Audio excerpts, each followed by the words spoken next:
Hello, আসসালামু আলাইকুম।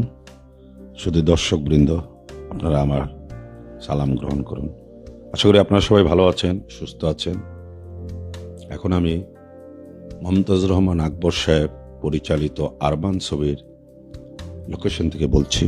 ছবিটি প্রযোজনা করেছেন লিপু ভাই। এখন আমি মেকআপ এবং গেট আপ সহ প্রস্তুত।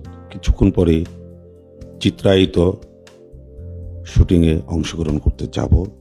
আমার সাথে এখন যে কাজ করবেন সেই বাংলাদেশের স্বনামধন্য শিল্পী, আমাদের চলচ্চিত্রের গর্ব নায়ক রাজ্জাক সাহেব এবং বর্তমানের যাকে বলা হয় সুপার স্টার এবং ক্রেজ হিরো মান্না সাহেব।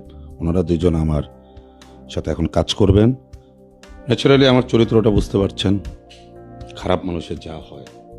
আমাকে মান্না সাহেব অ্যারেস্ট করে নিয়ে এসেছে।